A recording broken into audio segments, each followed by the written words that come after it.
किसी के बाप की औकात नहीं है, किसी अदालत में दम नहीं है जो इस मस्जिद को मंदिर बना दे या अजमेर शरीफ की दरगाह को मंदिर बना दे या खोद के दिखा दे। कैसे दे सकते हैं आप सर्वे का ऑर्डर और कैसे? हेलो गाइस, आज की वीडियो में देखने वाले हैं सम्मल मस्जिद और अजमेर शरीफ दरगाह को लेकर इस सुप्रीम कोर्ट के वकील ने ऐसा कौन सा खुलासा कर दिया जिसको सुन बीजेपी हुई बहुत परेशान। चलिए देखते हैं इस वीडियो में। मुसलमान इस वीडियो को जरूर देखें और आगे शेयर भी करें। ओरिजिनल वीडियो लिंक डिस्क्रिप्शन में। चलिए वीडियो देखते हैं। किसी के बाप की औकात नहीं है, यही शब्द यूज कर रहा हूं, कान खोल के सुनना सारे। किसी के बाप की औकात नहीं है, किसी अदालत में दम नहीं है जो इस मस्जिद को मंदिर बना दे या अजमेर शरीफ की दरगाह को मंदिर बना दे या खोद के दिखा दे। कैसे दे सकते हैं आप सर्वे का ऑर्डर और कैसे उस ऑर्डर को आप सही ठहरा सकते हैं जब ये कानून कह रहा अबे विष्णु शंकर या और भी कोई, क्या इस कानून से बड़ा है तू? या तेरे जैसे जितने भी हैं कि कानून से बड़े हैं, वो क्या देश कानून से चलेगा या तेरे सपने से चलेगा या किसी के सपने से चलेगा? हर कोई वीडियो को पूरा जरूर देखें, वीडियो आगे शेयर भी करें। जिस दिन सरकार जाएगी ना, ये विष्णु शंकर ऐसे जितने भी हैं ये किस बिल में घुस जाएंगे नहीं पता भी नहीं लगे। ये कानून पढ़ ले, काला कोट पहनने का ना, इसे कानून को पढ़ ले, बता देगा कानून क्या है। ये जो हुआ है, 5 बच्चे मारे गए, इतने लोगों की चोट लगी है और संभल मामले में जिस तरह की चीजें आ रही है, जो न्यूज लॉन्ड्री ने जो पूरी रिपोर्टिंग की है, वहां का जो साथी है अवधेश कुमार, उसने जो रिपोर्टिंग की, आपकी रिपोर्टिंग देखिए आप, वो ये कह रहे हैं कि जब भीड़ इस गली से भागी तो पीछे पीछे बहुत सारी पुलिस भागी।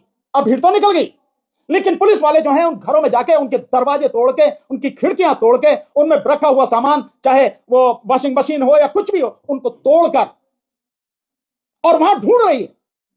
किसी को आप किसी के घर में घुस रहे तो आप कम से कम खिड़की दरवाजा खटखटाएंगे तो सही, भाई कोई है। और यही नहीं, आप देखिए एक महिला जो करी, महिला कह रही है कि मेरी बेटी को खींच कर ले गए। पूछा कहां है? चंदौसी थाने में रखा हुआ है। बेटी को खींच के ले गए। अरे उसका क्या कसूर था? घर में से उस बेटी को ले गए। शर्म लिहाज नहीं है पुलिस वालों को बिल्कुल भी। शासन प्रशासन की बिल्कुल आत्मा मर चुकी है, मन मस्तिष्क बिल्कुल उसमें कूड़ा भरा हुआ है। एक बेटी को ले गए और वो कह रही कि उस औरत को भी ले जा रहे थे, लेकिन उसका बच्चा छोटा था तो उसको छोड़ के कभी इसे रहने दो, इसका बच्चा छोटा है। मतलब इस कदर बेशर्मी, उनका क्या कसूर है? ये पुलिस वाले कह रहे हैं। और जो एक लड़का हॉस्पिटल में भर्ती है, वो कह रहा है कि हमें ये कहा कि तुम्हें बचने का यही है। पुलिस वाले ये क्या कहेंगे उनको धमकी देके कि तुम्हारे बचने का यही है कि 10-10 लोगों के नाम बताओ और कंप्लेंट तुम्हारी तरफ से होगी, तुम्हारी तरफ से कंप्लेंट होगी। यानी फर्जी कंप्लेंट करा रहे हो। और जब एसएसपी से वो पूछ रहा तो एसएसपी कह रहा कि 7 एफआईआर हुई है। अरे घटना एक है तो 7 एफआईआर कैसे होंगी भाई? और उसमें ये मजेदार बात बता रहा कि 4 एफआईआर जो है वो लोगों की तरफ से हैं और 3 एफआईआर पुलिस की तरफ से हैं। और एक और आपने देखा होगा उसी वीडियो में एक बात है कि जो जिस शाही मस्जिद पर झगड़ा हुआ है, एक लड़के को गोली वहां नहीं मारी गई, एक लड़के को दूसरी जगह मारी गई। कैसे मारी गई? दूसरी जगह झगड़ा तो वहां हो रहा था। क्या ये सारे सवाल नहीं है? क्या ये गंभीर सवाल नहीं है? लोगों को जिस तरह से मारा गया है, जिस तरह से सारी चीजें हुई हैं और पुलिस वालों को भी चोट लगी, ये घटना जिसके लिए कलेक्टर, एसएसपी, ये सारे लोग जो, और सबसे ज्यादा जिम्मेदार वो अदालत जिसने आदेश किया सर्वे का। लेकिन कोर्ट में से कहा जा रहा है कि जो एएसआई है, एएसआई के अनुसार तो उस जामा मस्जिद में एएसआई के अंदर आता है तो उसमें कुछ कंस्ट्रक्शन या कुछ मॉडिफाई नहीं कर सकते, लेकिन उसमें मॉडिफिकेशन है। मॉडिफिकेशन की बात ही नहीं है भाई। नहीं, अब तो आप जो चाहे तर्क दे दो आप। भाई तर्क आपके हैं क्या? बाकी जो लोग हैं उन्होंने जाके देखा है कि तुम जो कह रहे हो ये तो डिटेल जांच का विषय है, चर्चा का विषय है। दिखा भाई तेरे पास क्या सबूत है? वो तो नहीं है ना। और जब आप हो भी रही है, माना आप सर्वे कर रहे हैं, तो रिपोर्ट आप कैसे पब्लिक कर सकते हैं? आप कैसे सारी चीज कर सकते हैं? और कैसे सर्वे टीम के साथ में वो भीड़ जा सकती है जो जय श्याम के नारे लगा रही है? कोई नियम कायदा कानून तो होगा। अगर कहीं किसी को भेजा जा रहा है सर्वे के लिए, एएसआई की टीम जा रही है, तो वो सरकारी अधिकारी कर्मचारी हैं, वो जा सकते हैं। चलो अगर हो गया, हालांकि ये कानून बिल्कुल स्पष्ट रूप से मना कर रहा है, ये कानून गैर कानूनी काम हो रहा, पर उनके साथ में भीड़ के जाने का क्या मतलब है? कैसे जा रही है भीड़? ये सोची समझी साजिश के तहत है। और महाराष्ट्र के हर जिले में लोग सड़क पर निकलने हैं। उस गांव में जिस गांव ने वोट दी, पूरा का पूरा गांव, कि हमें एक वोट भी नहीं, वो गांव निकल के सड़क पर। इसलिए ये जो मामला बढ़ रहा है, इसमें इलेक्शन कमीशन बिल्कुल नंगा हो चुका है और हो जाएगा जो भी है बचा कुछ।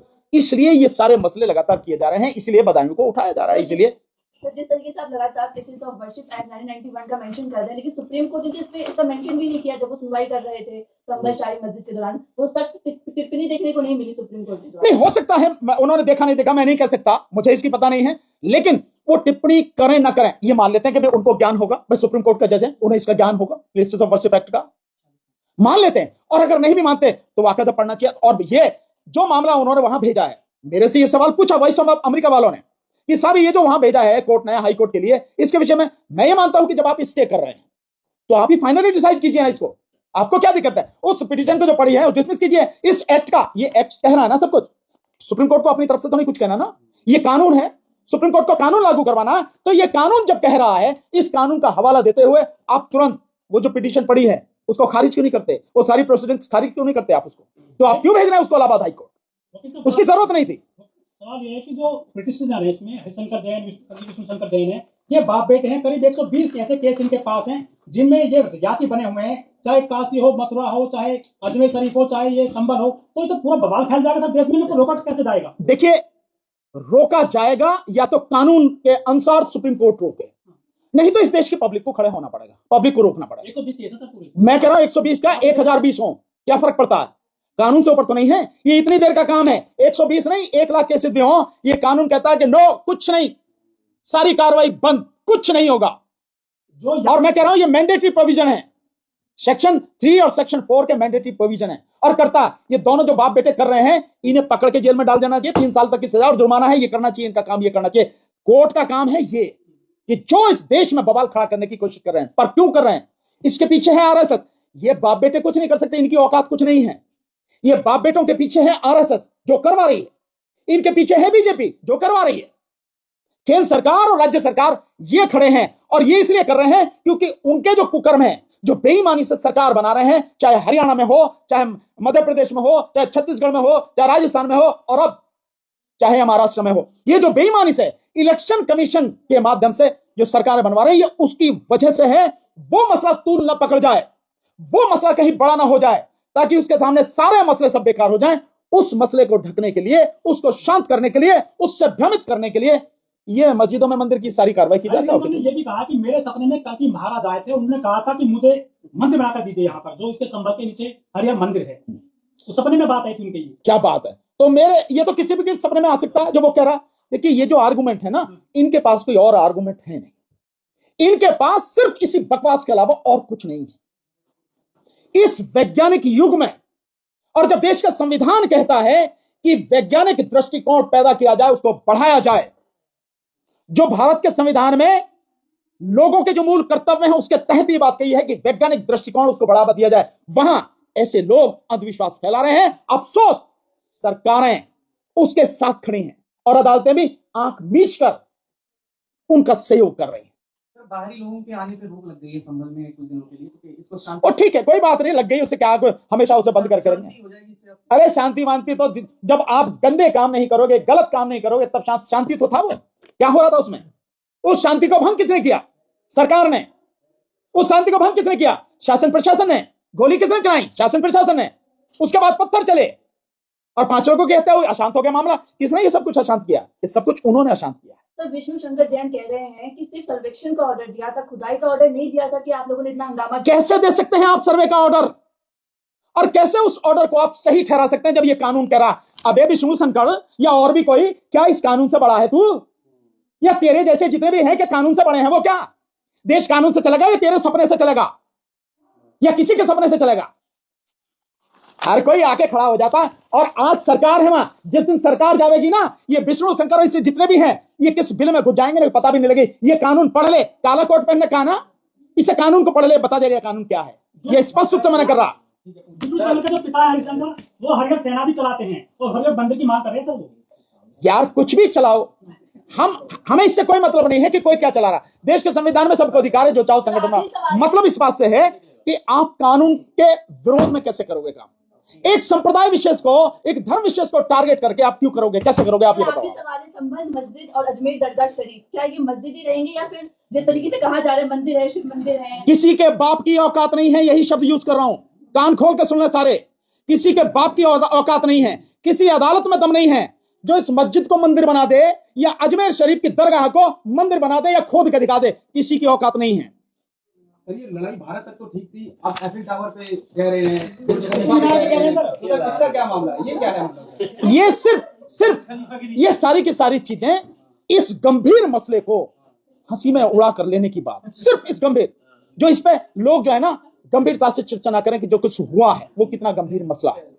ये इन चीजों को डाइवर्ट करने की ये सारी चीजें कोशिश है। सर, जब प्लेसेस ऑफ वर्शिप एक्ट में ये कहा गया है कि सिर्फ एक मसला बाबरी एक्सेप्शन था, उसको छोड़ करके यथास्थिति बरकरार रहेगी सभी धार्मिक, तो फिर सर्वे देने की वजह क्या है? सर्वे होने के बाद भी क्या बता? सर्वे के देने की वजह मैंने आपको कहा ना, ये मनुवादी मानसिकता से दूषित लोग हैं और उसी दूषित मानसिकता के तहत ये एप्लीकेशन लगाई गई। और इसमें मैं कह रहा हूं ज्ञानव्यापी वाला मस्जिद, मैं तो कह रहा हूं ना, ज्ञानव्यापी मस्जिद में जो सर्वे की अनुमति दी गई तो डीवाई चंद्रचूड़ ने कानून के विरुद्ध काम किया और जिसका नतीजा अब देश भुगत रहा है। ये 5 लोगों की जो मौत हुई है, 5 लोगों की जो हत्या हुई है, इस हत्याओं का जिम्मेदार डीवाई चंद्रचूड़ भी है। ये जो हत्याएं हुई हैं, इन हत्याओं का जिम्मेदार डीवाई चंद्रचूड़ भी है, जो ज्ञानव्यापी मामले में कानून के विरुद्ध काम करके गया और सर्वे की उसने अनुमति दी। उसी का सहारा लेकर ये सब चीजें हो रही हैं। लेकिन जो जजेस कर रहे हैं, मेरा उनसे ये कहना है कि हाई कोर्ट या सुप्रीम कोर्ट अगर गलत फैसले भी दे रही हैं तो कानून तो यही है ना तो सुप्रीम कोर्ट ना हाई कोर्ट कानून से ऊपर नहीं है। कानून के अनुसार काम करें और अपने दिमाग का इस्तेमाल करें, न्यायिक मस्तिष्क का, जुडिशियल माइंड का इस्तेमाल करके। अगर जुडिशरी कानून का पालन नहीं करेगी तो आप कैसे करा लेंगे? आम व्यक्ति कैसे करा लेंगे? इस देश में सबसे ऊपर देश की जनता है, सबसे ऊपर देश की जनता है, इससे ऊपर नहीं है कोई भी। और मैं बार बार कह चुका हूं, फिर इस बात को कह रहा हूं, आज के जो हालात हैं, जब इस देश में पूंजीपति, सरकार, ब्यूरोक्रेसी, मीडिया, मनुवादी लोग और अदालतें सब मिल चुके हैं एक जगह, इस हालात में केवल और केवल देश में जन आंदोलन ही देश को बचा सकता है, दूसरा कोई रास्ता नहीं है। तो ये जनता ही बचाएगी, जनता ही जन आंदोलन करके इन सब चीजों को ठीक करेगी। अन्य चलिए वीडियो यहीं पर ख़त्म करते हैं। अगर आप भी ऐसी वीडियो देखना पसंद करते हैं तो हमारे चैनल को जरूर सब्सक्राइब करें, वीडियो को लाइक करें, वीडियो ज़्यादा से ज़्यादा शेयर करें। थैंक्स फॉर वॉचिंग और अपनी राय कमेंट में ज़रूर दें। वीडियो देख ली, अगर वीडियो पसंद आई हो तो लाइक करें, चैनल को सब्सक्राइब करें और आप ये बताओ कि इसमें अच्छा क्या है बुरा क्या है।